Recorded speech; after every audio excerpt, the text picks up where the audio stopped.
listening to Everyday Engineering, the City of Madison's engineering podcast where we talk about infrastructure. Complex topics explained simply, from the water that flows down your drain to the rain and snow that drains into the lakes. By way the curbs and streets we design. City engineering touches your life in so many ways. Explained right now in Everyday Engineering. We are the second largest city in the state of Wisconsin. And if it seems like we're growing, oh yes, it's because we totally are. Building, developing, you name it, it's happening right here in Madison. But why and how? We're going to answer those questions today in just a moment. My name is Hannah Mohelnitzky, City of Madison Engineering Division Public Information Officer. I do communications for the Engineering Division here at the City of Madison. I'm also the host of this podcast today. Keeping the train on the tracks, Planning Division's Director, Heather Stouder, is joining us today. Thank you, Heather. Happy to be here. Yes, and we have Assistant City Engineer for Public Works and Private Development, Chris Petykowski, here as well from the Engineering Division. Yep, thanks for having us. Really talkable topic today. Before we kind of get started, you don't have to introduce yourself, but just briefly explain what you do for the city, your role, and how it kind of ties to our topic today with growth and private development. Heather. Sure thing. So I lead the city's planning division, which I started there about 15 years ago in an entry-level position. And I think I'm going to simplify what we do on two ends of a spectrum. So on the long-term end, our team works collaboratively with residents and elected officials to really lay out a long-term framework for how Madison will grow in the future. And then on the short-term end, we review development proposals that come in from the private sector, and we make recommendations on how those proposals should move forward, if they're consistent with our plans, et cetera. So we make recommendations to decision makers as to how development moves forward. We also administer the city's art and historic preservation programs and provide support to residents who are making a difference in their communities as well. That reminds me for a future podcast episode focused on that art, because that's Great. Awesome. What a great program. Chris, Yeah, what do you do? So We work together in the engineering division, but for anybody who doesn't know what Chris does, Chris, tell us what you do. Sure. I oversee the design and construction of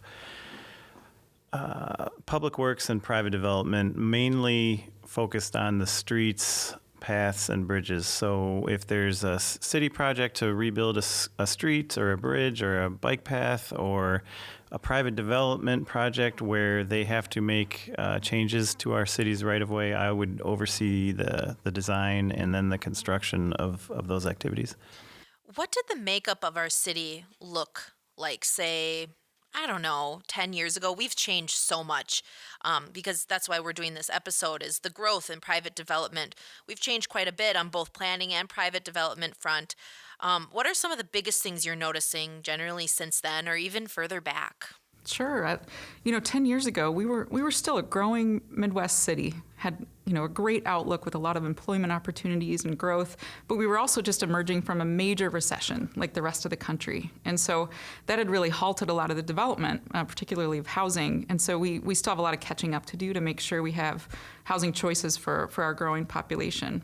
And I think, since then, as we've all seen, there's a lot of infill redevelopment happening, a lot of cranes in the air, building residential apartments specifically. We've also focused our transit improvements. We've really taken steps to make sure we're elevating our transit system to the next level for a Midwestern city. And then finally, we've really been pumping a lot of public money to support high-quality, affordable housing that can be attainable for low-income households for the long haul. Yeah, a lot of work and a lot of change. What about for you, Chris, through private development, through engineering? How has it changed in the last 10 years? Yeah, so... Or even further back, if there's any more drastic information worth noting. A couple of things. Our designs have changed quite a bit. We've as a city always focused on peds and bikes and made them a huge priority, but even more so in the last 5 to 10 years for sure. The city just made a really big commitment with our new Complete Green Streets policy to kind of guide the way we design and construct our right-of-ways. So that's one aspect. The other aspect, kind of touching on what Heather said, we're growing so much. the amount of plan sets that we produce because of development has just exploded in the last 10 years, and we have to dedicate a lot of resources towards that. So, so the designs are changing a little bit, and we're also doing a heck of a lot more of them. What happens when a city grows? How does that happen? Well, it depends on the city. So in a lot of major cities across the U.S., they don't have room on their edges to still grow. They're already abutting other cities. Sure. There's not more sort of vacant or undeveloped land to grow into. In Madison, we're still growing out to some extent, but we're also growing up. A huge proportion of the development we see is infill development happening within the city and redeveloping sites that, commercial buildings, parking lots that were maybe built 40, 60 years ago are being redeveloped. But, Chris can go into much more detail on this, but when a city grows, particularly as we grow out, it involves brand new infrastructure. So the water, the sewer, the multimodal streets, et cetera, and there are enormous investments for the city and the private sector to make as the city grows. It's an interesting point. Not just out, we're growing up. What else, Chris? Yeah, so every project will have some kind of right-of-way aspect. So when we're growing up, you have to provide access to that site, right? So a lot of times we're widening sidewalks or creating sidewalks to get folks to that parcel. We're adding bike lanes or bike facilities, bus stops perhaps. So a lot of times our projects will, even if it's in an infill, it will have a pretty significant right-of-way impact because the land use changes so much. During COVID, you kind of mentioned in the last 10 years, we've seen an uptick. But during COVID, maybe not a surprise, maybe a surprise, people were building and the work really didn't stop. I don't know. We kind of maybe thought we didn't really know, would it slow down? It did not. The world's moved slow and isolated during the pandemic, but private development did not. It actually moved quite fast, and it was really, really busy. Did that surprise either of you? And why? What do you think of that? Why is that? Yeah, I think we were surprised in the planning division to see even an increase in the amount of development proposals and approvals moving through. We're still seeing that, fairly fast pace, a lot of interest, even with the post-COVID market uncertainties. Interest rates are skyrocketing. We're still seeing interest in at least getting developments approved, and by and large, they're also moving forward. So I think it's really good. We know we need the development, particularly housing, to keep up with our growing population. And we need more time to really see how this is going to play out. But I'd say I'm surprised so far. I think so. Chris? Yeah, Did it surprise you? I don't know if I've had a chance to stop and think if it would have surprised me. We've been so busy. So yeah, I guess it's surprising you have a global pandemic like that, and really, we just went into a different mode and kept trying to design plan sets for developers and keep up. So yeah, I'd say that is a bit surprising that I guess Madison, is a desirable place to be, and that's the strong reason why it's keeping going. Where are some of the hot spots that we're seeing people wanting to build and develop? Great question. I think some of the areas close to our regional malls, we're finally seeing interest in significant evolution of those areas. So from large parking lots to 5, even 10-story buildings with a lot of housing. It's a major transformation that comes with a lot of careful thought and planning and investment for that infrastructure. The parks, the streets. How can we create basically new opportunities for significant infill development in those areas? So Oscar Mayer is another example. I think folks are starting to become more interested in developing in those very large infill opportunity areas. Interesting. That is interesting. One of the things we've talked about is when to build, how to invest. How does that work when we're planning to build in the city for the long term? I guess not just to fix problems immediately in front of us.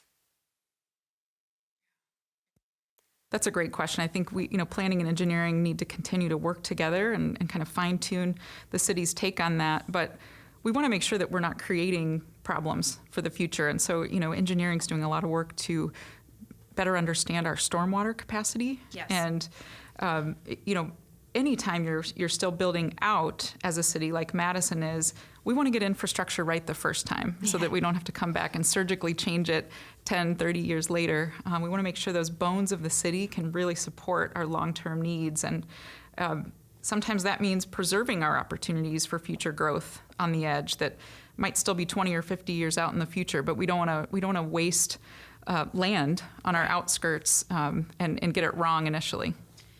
How does that factor into transportation? We're not just talking about building, we said growing out and up, but when you build, it impacts the flow of how people get through our city and leave our city or travel through our city. What sort of things are impacted? I thought this was a unique take I had heard in city meetings, in the last couple months, especially as we always are planning ahead, right? But how does it impact everything like that when it comes to transportation, how people are moving throughout the city when we're developing so much?